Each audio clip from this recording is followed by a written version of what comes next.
అందరూ ఎలా ఉన్నారు? నేనైతే చాలా బాగున్నాను. ఈరోజు మీ అందరి కోసం మరొక కొత్త కథతోటైతే వచ్చేసాను. నా ఛానల్‌ని ఫస్ట్ టైం చూస్తున్నవారంటే సబ్స్క్రైబ్ చేసుకోండి. అలాగే వీడియోని మొదలుపెట్టే ముందు ఒక చిన్న లైక్ చేయండి. కథలోకి వెళ్ళిపోదాం. నాకు పెళ్లి చేసి పెళ్ళైన రోజు రాత్రి మా నాన్న నా భర్తకు 25 లక్షలు ఇచ్చి దయచేసి నా కూతురికి విడాకులు ఇవ్వండి అనేవారు.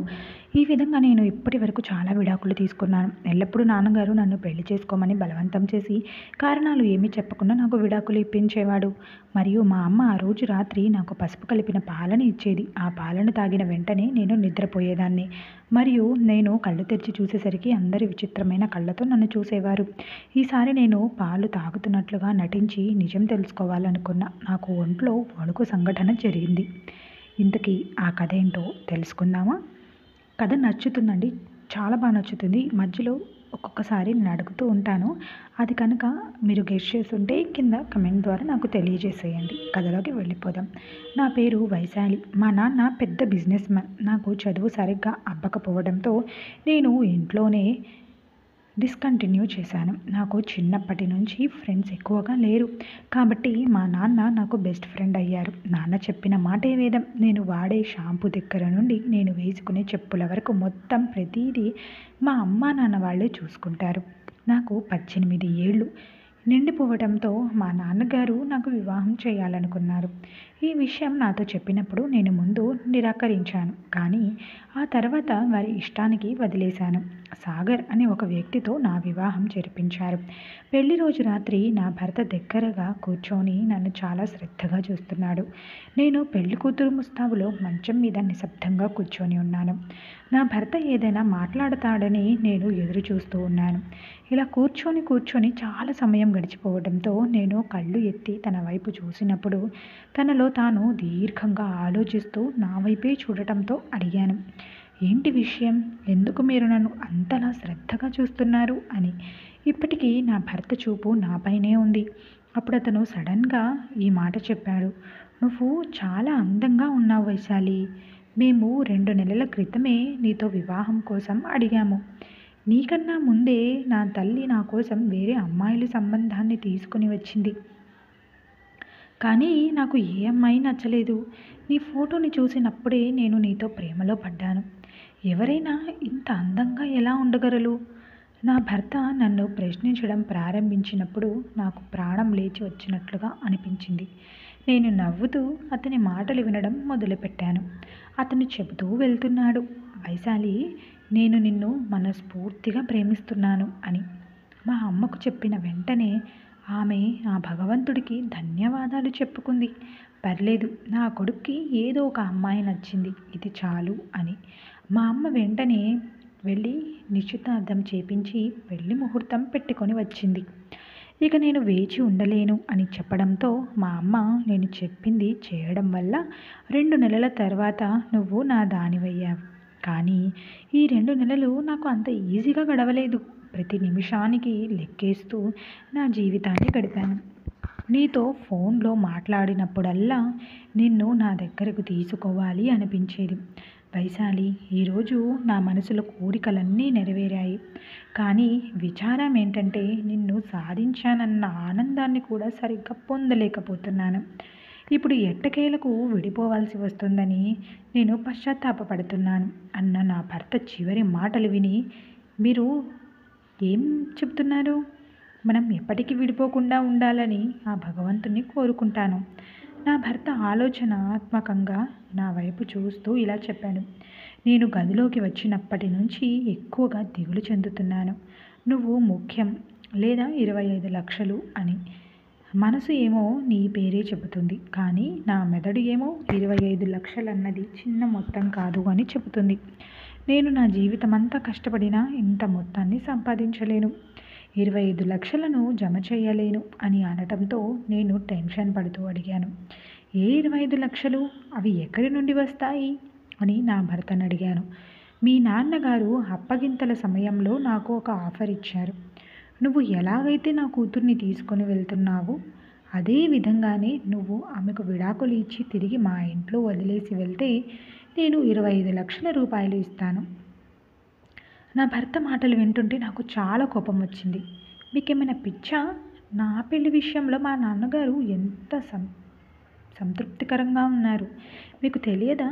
మా నాన్నగారు చాలా ఎంక్వైరీ చేసిన తర్వాతే నీతో పెళ్ళి పెళ్ళిని ఫిక్స్ చేశారు. ఎందుకంటే మా నాన్నగారు చెప్పేవారు, వైశాలి, పెళ్ళనేది జీవితాంతం కొనసాగించాల్సిన బంధం. అందుకే నేను బాగా ఆలోచించి నీ పెళ్లి చేస్తాను అని చెప్తుండేవారు. ఇప్పుడు ఇది ఎలా జరుగుతుంది?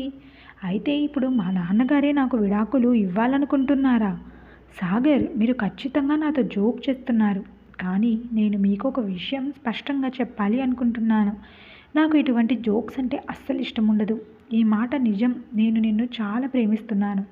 కానీ ఇలాంటి జోక్ కారణంగా నేను నీపై కోపం తెచ్చుకుంటే నేను ఎవరి మాట వినను. మై డియర్ వైశాలి, నన్ను క్షమించు. నేను చాలా నిస్సహాయంగా ఉన్నాను కాబట్టి నేను నీకు విడాకులు ఇస్తున్నాను అంటూ ఇలా చెబుతూ నా భర్త విడాకుల పత్రాలపైకు సంతకం పెట్టారు. అతను ఈ చర్య వల్ల నేను ఏడవడం మొదలుపెట్టాను. నేను కలలో కూడా ఊహించలేదు నా భర్త ఈ విధంగా కూడా ఇలా చేయగలడా అని. పెళ్ళైన తొలి రాత్రి విడాకులు తీసుకుంటానని నేను కలలో కూడా అనుకోలేదు. నా కళ్ళల్లో నుండి నీళ్లు కారడం చూసిన నా భర్త, చాలు చాలు, ఇది ఏడవడానికి సమయం కాదు, నాకు భయమేస్తుంది. నేను కొంచెం ఆలస్యం చేయడం వల్ల మీ నాన్న తన నిర్ణయాన్ని మార్చుకోడు కదా. ఇంత అందమైన నా భార్యను పోగొట్టుకుని నేను సంపాదించిన 25 లక్షలు నా చేతిలో నుంచి చేజారిపోకముందే త్వరగా లేవండి, నేను నిన్ను మీ ఇంటి దగ్గర దింపుతాను అనటంతో నేను కదలలేకపోయాను. కానీ నా భర్త నా చెయ్యి పట్టుకొని నన్ను బలవంతంగా లాగుతూ నన్ను బయటకు తీసుకొని వచ్చి నన్ను బండి మీద కూర్చోబెట్టుకొని నన్ను మా ఇంటికి తీసుకొని వచ్చి కాలింగ్ బెల్ కొట్టగానే మా నాన్నగారు తలుపు తెరిచారు. నాన్నగారిని చూసి ఏడవడం మొదలుపెట్టాను. నా కళ్ళ ముందే మా నాన్న సూట్ కేసు నిండా డబ్బుని ఉంచి నా భర్తకు అందజేశాడు. నా భర్త డబ్బులతో నిండిన ఆ సూట్ కేసు తీసుకుని వెళ్ళిపోయాడు. నేను అలాగే రాయిలాగా నిలబడి ఉండిపోయాను. నా తండ్రి వచ్చేసావా తల్లి అంటూ నన్ను నుదుటిపై ముద్దు పెట్టి లోపలికి తీసుకొని వచ్చాడు. నేను సోఫాలో కూర్చొని గట్టిగా ఏడవడం మొదలుపెట్టాను. నీ జీవితం నాశనం అవ్వకుండా కాపాడినందుకు ఆ దేవుడికి కోటి కోటి కృతజ్ఞతలు అని నాన్నగారు అనడంతో నేను ఏడుస్తూ ఇలా అన్నాను, నాన్న, నువ్వు నన్ను ఏం చేశావు? నువ్వు నా పరువుని ఎందుకు తీశావు? ఈ తండ్రైనా కూతుర్ని ఒక ఇంటిదాన్ని చేయడానికి చాలా పనులు చేస్తాడు అని నేను విన్నాను. కానీ మీరు మాత్రం నా భర్తకు డబ్బును ఎరగా వేసి విడాకులు ఇప్పించారు. ఇప్పుడు నా నుదుటిపై విడాకులు ముద్ర వేసుకొని నేను ఎక్కడాని వెళ్ళగలను అని ఏడ్చి ఏడ్చి నాకు ఎక్కిళ్ళు రావడం మొదలయ్యాయి. అంతలో మా అమ్మ నా కోసం పసుపు కలిపిన పాలను తెచ్చి, తల్లి, ఈ పాలు తాగు, నీకు ఉపశమనం కలుగుతుంది అని చెప్పినప్పుడు నేను గట్టిగా అరుస్తూ, అమ్మ, నా సంసారం కూలిపోయింది. పెళ్ళైన మొదటి రాత్రి నేను విడాకులు తీసుకొని ఇంటికి తిరిగి వచ్చాను. దీని వెనక ఉంది మరెవరో కాదు, నా సొంత తండ్రి. నన్ను ఓదార్చడానికి బదులుగా మీరు నా కోసం పసుపు పాలు తెచ్చారు. మీరు ఇది చెప్పండి, నేను ఇక్కడ తమాషా చేస్తున్నానా అనటంతో మా అమ్మ నన్ను 2 చేతులతో పట్టుకుంది. అప్పుడు మా నాన్న ఇలా అన్నాడు, వైశాలి, నీ పెళ్ళి సాగర్తో జరిగినప్పుడు బంధువులలో ఒకరు వచ్చి నా చెవిలో గుసగుసలాడాడు. సాగర్ ఇంటికి వెళ్ళడం అంటే ఒక ఫ్రాడ్ ఇంటికి వెళ్ళినట్లే.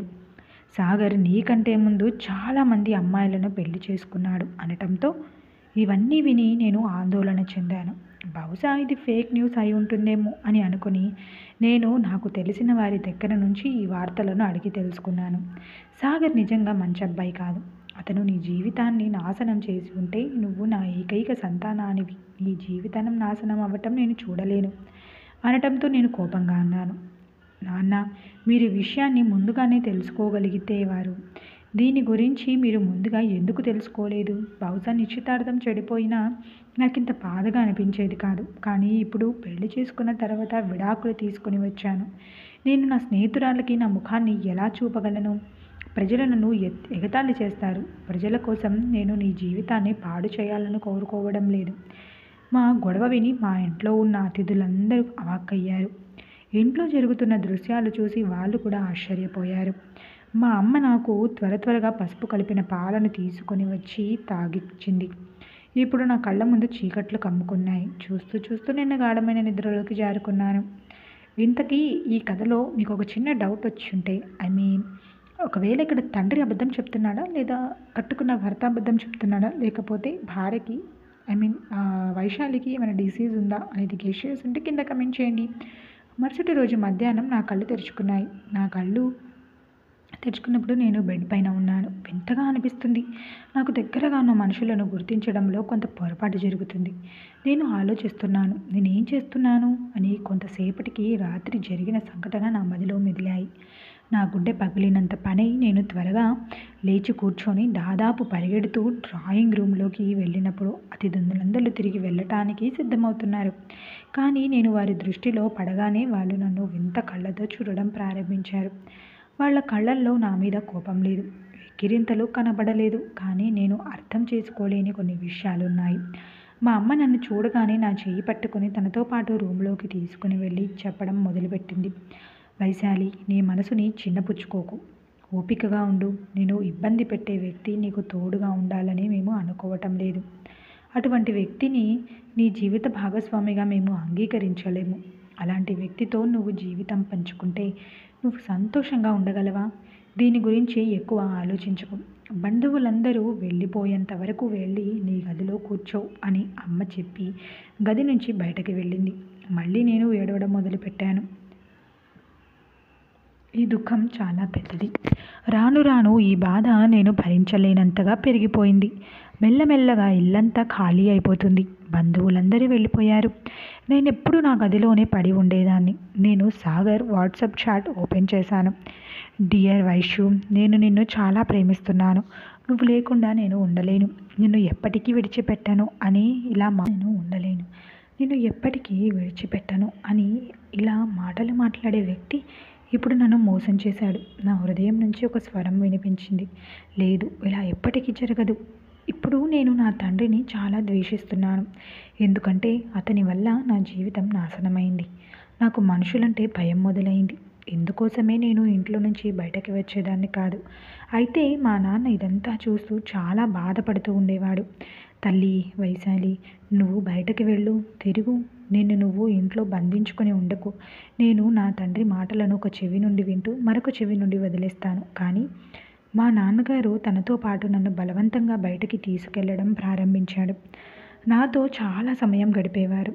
ప్రతిదీ నాకు వివరించేవాడు. ఒకరోజు మా నాన్నగారు నాతో, నీకు చాక్లెట్ ఇష్టమా అని అడిగారు. నేను అవును అని తల ఊపాను. చాక్లెట్ కోసం ఎంత దూరం వెళ్తావు? నేను నవ్వుతూ చెప్పాను. నాన్నగారు, నేనైతే పర్వతాల వరకు వెళ్ళగలను. ఒకవేళ నేను నీ ముందు ఒకవైపు బిర్యానీ మరియు మరొక వైపు చాక్లెట్ ఉంచినప్పుడు నువ్వు దేనిని ఎంచుకుంటావు అని అనటంతో ఒక్క క్షణం కూడా వృధా చేయకుండా బిర్యానీ తీసుకుంటాను. ఎందుకంటే బిర్యానీ ముందు చాక్లెట్పై ప్రేమ తగ్గిపోతుంది. అప్పుడు నాన్నగారు చెప్పారు, వైశాలి, సాగర్ కోసం నువ్వు చాక్లెట్ లాంటి దానివి, కానీ డబ్బా అతడి కోసం బిర్యానీ లాంటిది. అప్పుడు డబ్బు కోసం నిన్ను విడిచిపెట్టాడు. అలాంటి వాడి కోసం నువ్వు జీవితాంతం ఆలోచిస్తూ బాధపడుతూ ఉంటావా అనడంతో ఆ రోజు నేను చాలా ఏడ్చాను. మా నాన్నగారు నా జీవితంలో కొత్త ప్రారంభానికి నన్ను సిద్ధం చేశారు. ఆయన నాకు ఒక అబ్బాయి ఫోటో చూపించాడు. నేను నా అంగీకారాన్ని తెలియజేశాను. నాన్నగారు ఆ అబ్బాయి వాళ్ళని ఇంటికి పిలిచి నేను మరియు రాకేష్ కలుసుకునేలా చేశారు. రాకేష్ చాలా మంచి వ్యక్తి. వైశాలి, మీ మొదటి వివాహం ముగిసిపోయిందని నాకు తెలుసు. ఆడపిల్లలకు వివాహం విచ్ఛిన్నం అవ్వటం అనేది చాలా పెద్ద గాయం లాంటిది. నిన్ను ఆ దుఃఖం నుండి బయటకు తీసుకురావడానికి నేను నా వంతు ప్రయత్నం చేస్తాను. నేను నీకు చాలా ప్రేమను అందిస్తాను అని రాకేష్ మాటలు విని నేను చాలా సంతోషపడి రాకేష్ని పెళ్లి చేసుకోవడానికి సిద్ధంగా ఉన్నాను. కానీ నేను నిశ్చితార్థం చేసుకోదలుచుకోలేదు. నేను డైరెక్ట్గా మ్యారేజ్ ఆప్షన్ ఎంచుకున్నాను అని నాన్నగారికి చెప్పాను. 2 వారాల తర్వాత ఆ రోజు వచ్చేసింది. నాకు మరియు రాకేష్కు వివాహం జరిగింది. నేను చాలా సంతోషంగా ఉన్నాను. కానీ ఈసారి పెళ్లి రాత్రికి సంబంధించి నా మనసులో చెడు ఆలోచనలు రావటం మొదలయ్యాయి. నేను రాకేష్ రూమ్లో కూర్చొని ఉన్నాను. అతను చాలా సంతోషంగా నా దగ్గరికి వచ్చి నా తలపై ఉన్న దుపట్టాను తొలగించి నా చెయ్యి పట్టుకొని నా వేలికి బంగారపు ఉంగరాన్ని తొడుగుతూ ఇలా చెప్పాడు, వైశాలి, నేను నిన్ను జీవితాంతం సంతోషంగా ఉండటానికి ప్రయత్నిస్తాను. నేను నవ్వుతూ నువ్వు చెప్పేది నేను నమ్మాలా అని అనటంతో రాకేష్ అవును అని తల ఊపుతూ ఇలా చెప్పాడు. నేను నా ప్రాణాన్ని పణంగా అయినా పెడతాను కానీ నేను నా వాగ్దానాలను ఉల్లంఘించలేను. అప్పుడే రాకేష్ మొబైల్కి కాల్ వచ్చింది. ఫోన్ తీసి చెవి దగ్గర పెట్టుకోగానే కొంత సమయం తర్వాత తన ముఖం మీద చిరునవ్వు మాయమైంది. మీరేం చెప్తున్నారు నాకు అర్థం కావడం లేదు అని రాకేష్ చెప్పాడు. ఫోన్ చేసిన వ్యక్తి ఏ విషయం గురించి మాట్లాడాడు అన్నది రాకేష్ నాకు చెప్పలేదు. రాకేష్ చెప్పాడు. మీరు చెప్పేది నేను ఎలా నమ్మగలను? ఫోన్ అవతలి వైపు ఉన్న వ్యక్తి ఏం చెప్పాడో తెలియదు కానీ రాకేష్ ముఖం మీద చిరునవ్వు విరిసింది. రాకేష్ ఫోన్ స్విచ్ ఆఫ్ చేసి నా చెయ్యి పట్టుకొని వైశాలి నేను నీకు విడాకులని ఇస్తాను అనటంతో ఈ మాటలు నా మనసుపై సుత్తి దెబ్బలాగా అనిపించింది.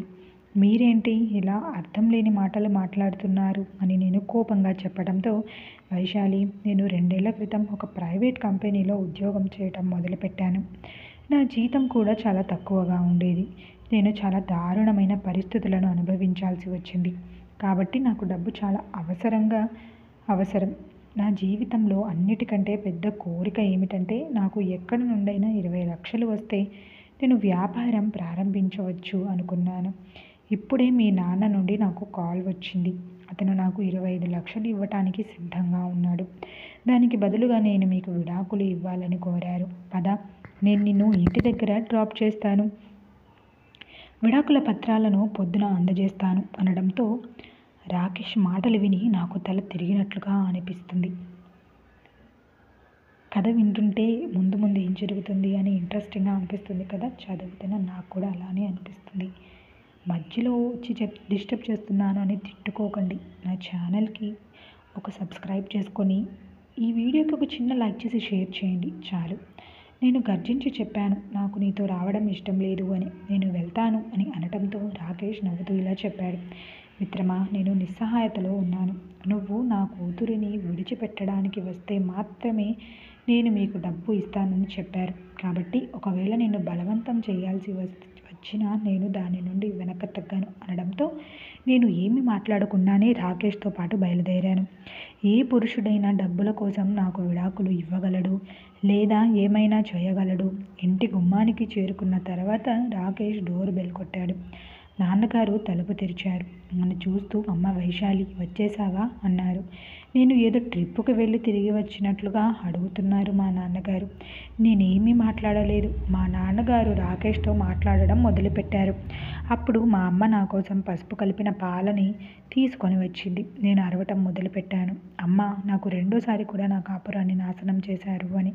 అంతలో వెనక నుంచి నాన్న గొంతు వినిపించింది. తల్లి నిన్ను రక్షించడానికి ఇదంతా చేశాను. రాకేష్ ఒక మంచి అబ్బాయి కాదు. అతడు మిమ్మల్ని సంతోషంగా ఉంచలేడు అని అనటంతో నేను కోపంగా అన్నాను. నాన్న మీకు సరైన నిర్ణయం తీసుకునే ధైర్యం లేదు. మీకు అవగాహన లేనప్పుడు మీరు ఒంటరిగా కోట్ల వ్యాపారాన్ని ఎలా నిర్వహిస్తున్నారు అని నేను ఆశ్చర్యపోయాను. మీ ఎదురుగా ఉన్న వ్యక్తి మోసగాడు విధేయతతో ఉన్నాడో లేడో కూడా మీకు తెలియటం లేదు. మీరు మనుషుల గురించి ఏమీ పట్టించుకోరు.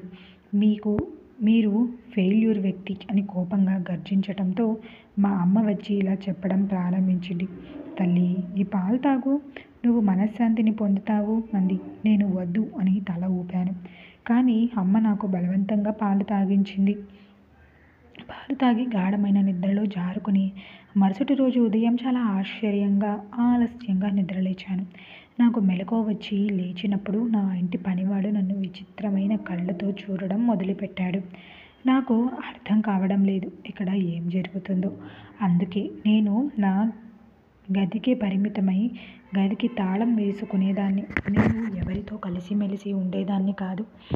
నాన్నగారు ఒకరోజు నా దగ్గరికి వచ్చి ఇలా చెప్పారు. చాలా రోజులు గడుస్తున్నాయి. నేను నీ కోసం ఎదురు చూస్తున్నాను. నువ్వు ఎప్పుడు బయటకి వస్తావు అని.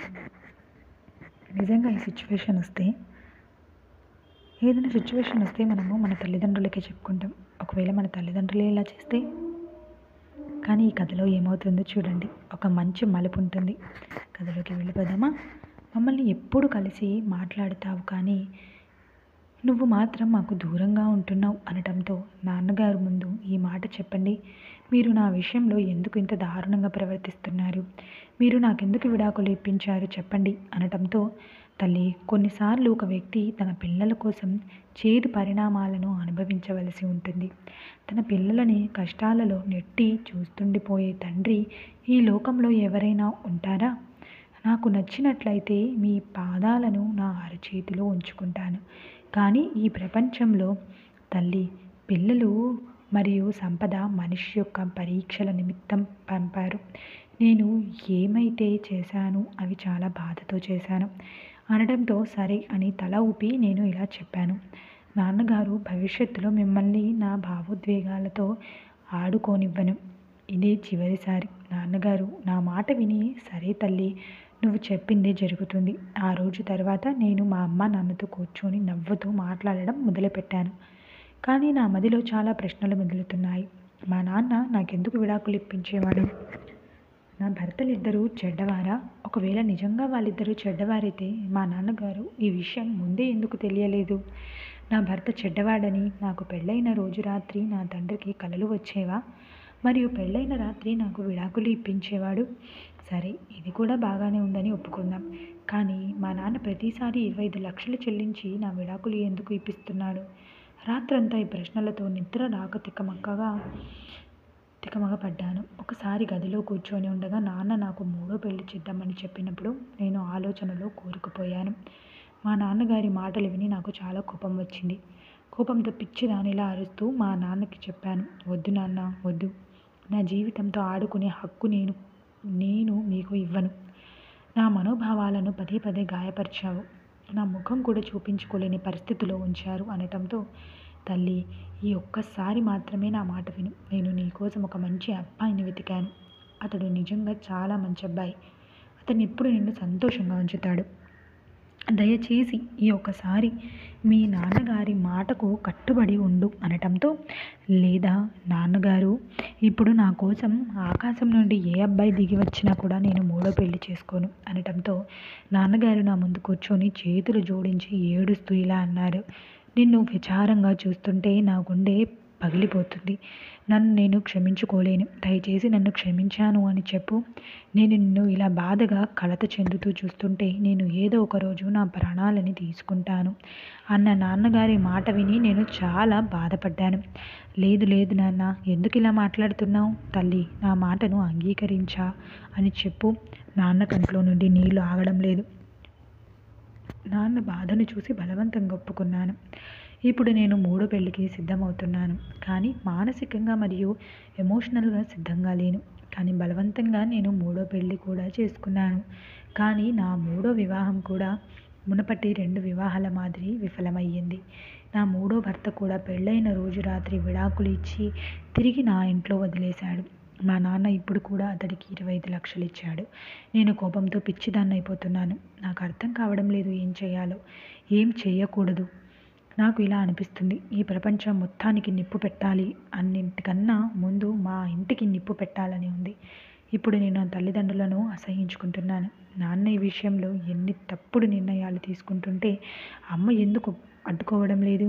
కానీ ఆమె మాత్రం నా కోసం ప్రతిసారి పసుపు కలిపిన పాలను తీసుకుని ఎందుకు వస్తుంది? ఇప్పుడు నా పెళ్ళై కేవలం 1 నెల మాత్రమే గడిచింది. కానీ మా నాన్న నా కోసం ఇంకొక సంబంధం తీసుకొని వచ్చారు. నేను కోపంతో పిచ్చిదాన్ని అయిపోయాను. ఈ రోజు తర్వాత మళ్ళీ నేను మీ నోటి నుంచి ఈ మాటలు వినకూడదు అని హెచ్చరించడంతో నాన్నగారు చేతులు జోడించి, అమ్మ, ఈ ఒక్కసారి నా మాట వినండి. ఈ అబ్బాయి చాలా మంచివాడు. నువ్వు పెళ్లి చేసుకొని స్థిరపడాలని కోరుకుంటున్నాను. కానీ నేను కోపంతో గట్టిగా అరుస్తూ, లేదు, ఇది జరగదు. మీరు ఏం చెప్పినా నేను వినను. నా మాట విని మా నాన్నగారు, సరే అయితే ఒకవేళ నా కూతురు ఒక ఇంటిది కాలేకపోతే నేను కూడా నా ఇంటిని నాశనం చేసుకుంటాను. మీ అమ్మకు విడాకులు ఇచ్చి నన్ను నేను శిక్షించుకుంటాను అనడంతో నాన్నగారి మాటలు విని అతని వైపు ఆశ్చర్యంగా చూడడం మొదలుపెట్టాను. నాన్న నిజంగా నన్ను ఇంతగా ప్రేమిస్తున్నారా? లేకపోతే నన్ను బ్లాక్మెయిల్ చేయాలనుకుంటున్నారా? నేను బలవంతంగానే సరే అనటంతో ఆలస్యం చేయకుండా వెంటనే నా పెళ్లి చేసేశారు. పెళ్లి చేసే ముందు నేను కేవలం అబ్బాయి ఫోటోను మాత్రమే చూశాను. వైశాలి, నువ్వు కావాలంటే అతన్ని కలవవచ్చు అని నాన్న చెప్పారు. కానీ నేను నిరాకరించాను. ఎందుకంటే ఈ విషయం విడాకులతోనే ముగుస్తుందని నాకు తెలుసు. నాకు వివాహం జరిగింది. ఇప్పుడు నేను మంచం మీద కూర్చొని నా భర్త కోసం ఎదురు చూస్తున్నాను.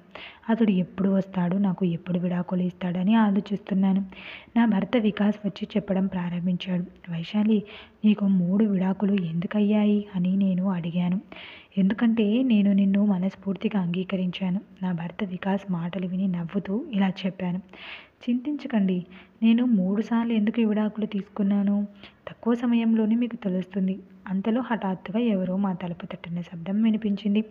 వికాస్ లేచి తలుపు తెరిచాడు. నా గుండె గట్టిగా కొట్టుకుంటూ రాబోయే సమయం కోసం నేను సిద్ధం చేసుకుంటున్నాను. కొద్దిసేపటికి వికాస్ లోపలికి వచ్చి, వైశాలి, మీ నాన్న ఒక మనిషిని పంపాడు. నేను నీకు విడాకులు ఇస్తే అతడు నాకు 25 లక్షలు ఇస్తానని చెప్తున్నాడు. కానీ ఇప్పుడు నా ఇంటి గౌరవంగా ఉన్న నా భార్యకు కేవలం డబ్బుపై దురాశతో నేను విడాకులు ఇవ్వలేను. ఇది నా పరువుకి విరుద్ధం ఉంది అనటంతో నేను ఆశ్చర్యంగా నా భర్త ముఖాన్ని చూడడం మొదలుపెట్టాను. డబ్బు కంటే గౌరవానికి ఎక్కువ ప్రాధాన్యం ఇచ్చిన మాటకు కట్టుబడే ఇలాంటి పురుషులు కూడా ఉంటారా? డబ్బుపై దురాశ జీవిని విచ్ఛిన్నం చేయదు.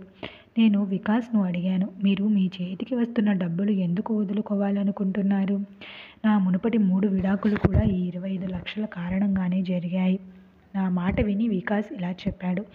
డబ్బు కోసం నేను నా గౌరవాన్ని వదులుకోలేను. కాబట్టి ప్రతిదీ డబ్బుతో కొనలేం అన్న వికాస్ మాట విని నా మనసు చెలించిపోయి, వికాస్, మా నాన్న నాకు ఎందుకు విడాకులు ఇప్పించేవాడో నాకు తెలియటం లేదు. అది కూడా ప్రతిసారి 25 లక్షల రూపాయలు చెల్లించి. నేను నిజం తెలుసుకోవాలనుకుంటున్నాను. మీరు నన్ను మీతో పాటు నా ఇంటికి తీసుకుని వెళ్ళండి. మరియు మీరు నాకు విడాకులు ఇచ్చారని మా నాన్నతో చెప్పండి అనటంతో వికాస్ నా అభ్యర్థనను అంగీకరించి నన్ను నా తల్లిదండ్రుల ఇంటికి తీసుకొని వెళ్ళాడు. ఇంటికి వచ్చేసరికి అంతా మునుపటిలాగే జరుగుతుంది. నాన్న వికాస్తో మాట్లాడుతుంటే నేను ఏడుస్తున్నాను. మా అమ్మ నా కోసం పసుపు పాలు తెచ్చింది. నేను రహస్యంగా పాలను దగ్గరగా ఉంచుకొని కుండలు విసిరేశాను. నేను నిద్రపోతున్నట్లుగా నటిస్తూ 10 నిమిషాలు గడిచాయి. కొంతసేపటికి చాలామంది నా ఇంటికి రావడం ప్రారంభించారు. మొదటగా ఒక నర్సు వచ్చి నన్ను చెకప్ చేసి, ఈ అమ్మాయికి మళ్ళీ పిచ్చి మొదలయ్యింది. ఈ అమ్మాయి తన దగ్గరికి ఏ అబ్బాయి వచ్చినా తట్టుకోలేకపోతుంది. అందుకే వారిపై దాడి చేసి తను ఇలా మూర్ఛపోతుంది. మీరు తనకు పెళ్లి చేస్తే ఏదో ఒకరోజు తనకు తానే హాని చేసుకుంటుంది. అప్పుడే మీకు శాంతి కలుగుతుందా అంది. కొంతసేపటికి ఒక లాయర్ గారు వచ్చారు. ఆ లాయర్ ముందు మా నాన్నగారు ఆ నర్సు చెప్పిన మాటలను రిపీట్ చేస్తున్నారు. ఆ నర్సు కూడా లాయర్ ముందు అన్ని విషయాలు చెప్పింది. అనంతరం వికాస్ను లాయర్ ముందు హాజరుపరిచారు. లాయర్ గారు, నేను గదిలోకి రాగానే తను నాపై దాడి చేయడం ప్రారంభించింది. ఆమె గట్టిగా అరుస్తూ, నాకు విడాకులు ఇవ్వండి, లేకపోతే నన్ను నేను చంపుకుంటాను, లేకపోతే నిన్ను చంపేస్తాను అంది. ఇదంతా చెప్పి వికాస్ గట్టిగా ఊపిరి పీల్చుకొని, లాయర్ గారు, ఇలా చెప్పమని మా మామగారు నాతో చెప్పారు. కానీ నా భార్య పూర్తి క్షేమంగా ఉంది మరియు నేను తనకి విడాకులు ఇవ్వదలుచుకోలేదు. ఇదంతా వీరి కుట్రలో భాగం అన్న వికాస్ మాటలు విని నేను ఒక్కసారిగా లేచి కూర్చున్నాను. నేను లాయర్తో ఇలా చెప్పావు. అవును లాయర్ గారు, ఇక్కడ అందరూ అబద్ధం చెబుతున్నారు. నేను పూర్తి క్షేమంగా ఉన్నాను. ఇంతకుముందు నా 3 విడాకులు కూడా మా నాన్నగారు ఇప్పించారు. ఈ వ్యక్తులు నాకు వ్యతిరేకంగా నాపై ఏదో కుట్రను ప్లాన్ చేస్తున్నారు. నా మాట విని లాయర్ గారు ఇలా చెప్పారు. నేను అర్థం చేసుకోగలను కుట్ర జరిగి ఉంటుందని. ఎందుకంటే మీ సొంత నాన్నగారు చనిపోయే ముందు తన ఆస్తినంతా నీ పేరు మీద రాశారు. కానీ వారు ఒక షరతుని పెట్టారు. నీకు వివాహం జరిగి నువ్వు స్థిరపడితే తప్ప ఆస్తి నీ పేరు మీదకి రాదు. బహుశా ఈ కారణం వల్లే నీ సవతి తండ్రి నీతో ఆటలాడాడు. నీ ప్రతి విడాకులకు మీ నాన్నగారు నన్ను ఇంటికి పిలిచి నా కూతురికి మానసిక వ్యాధి ఉందని చెప్పేవారు. తనకి ఇంటిని ఏర్పరచుకునే సామర్థ్యం లేదు. నీ భర్త కూడా ఈ మాటల్ని సమర్థించేవాడు. లాయర్ గారి మాటలు విని నేను దిగ్భ్రాంతి చెందాను. అతడే నా నిజమైన తండ్రి అని నేను నమ్మాను. చాలా ప్రేమించాను. అసలు అతడు నా తండ్రి కాదు. బదులుగా అతడు నన్ను మానసిక రోగిగా చేయడానికి మొగ్గు చూపాడు. నేను ఏడుస్తూ నా తల్లితో అన్నాను, అమ్మా, అతడైతే నా సొంత తండ్రి కాదు, కానీ నువ్వు నా సొంత తల్లివే కదా. నువ్వు నా సొంత తల్లి అయినప్పటికీ నువ్వు నాతో ఇలా ఎందుకు చేశావు అమ్మా? నాన్న ఈ తప్పుడు పని చేయకుండా మీరు ఎందుకు ఆపలేకపోయారు? నా మాట విని మా అమ్మ సైలెంట్గా ఉంది. కానీ లాయర్ గారు, దీనికి కారణం నేను చెప్తానమ్మా. మీ అమ్మ నీ సొంత తండ్రి ఉన్నప్పటికీ ఆమె ఒక వ్యక్తిని ప్రేమించి ఇంటి నుండి పారిపోయి పెళ్లి చేసుకుంది. మీ నాన్నగారు ఈ అవమానం తట్టుకోలేక గుండె పగిలి చనిపోయారు. ఆస్తినంతా మీ పేరు మీద ఉంచారు. బహుశా నీ తల్లి కళ్ళు కూడా ఈ వ్యక్తి ప్రేమలో మూసుకుపోయి ఉండవచ్చు. అందుకే ఆమె ఇలా చేస్తుంది అని అనటంతో నేను వెక్కి వెక్కి ఏడ్చాను. వికాస్ నన్ను కౌగిలించుకొని ఓదార్చాడు. ఈరోజు నేను ఈ బిజీ ప్రపంచంలో ఒంటరిగా మిగిలిపోయాను. నా తండ్రి అయితే ఎప్పుడో మరణించాడు. కానీ ఇప్పుడు నా సొంత తల్లి కూడా చనిపోయింది. నేను నా తల్లిదండ్రులపై కేసు పెట్టాను. ఆస్తంతా నా పేరు మీదకి వచ్చింది. మరియు వికాస్ బిజినెస్ మొత్తం చూసుకుంటున్నాడు. నిజంగా అతడు చాలా మంచి వ్యక్తి. నన్ను చాలా జాగ్రత్తగా చూసుకునేవాడు. బహుశా ఇందువల్లే నేను ఈ దుఃఖం నుంచి త్వరగా బయటపడ్డాను. నన్ను ఇంతలా మోసం చేసిన నా తల్లిదండ్రులకు కఠోరమైన శిక్ష పడేంత వరకు నేను శాంతించలేదు. ఈ వ్యక్తులు నా మీద జాలి చూపలేదు. నా జీవితాన్ని నాశనం చేయాలని చూశారు. అందుకే నేను కూడా వారి మీద జాలి చూపను. నిజం చెప్పాలంటే డబ్బు అనేది చాలా శక్తివంతమైన విషయం. ఇది మన సొంత రక్తాన్ని కూడా మార్చే శక్తి ఉంది. డబ్బు ఈరోజు ఉంటుంది, రేపు పోతుంది. కానీ బాంధవ్యాలే శాశ్వతంగా నిలిచిపోయి ఉంటాయి.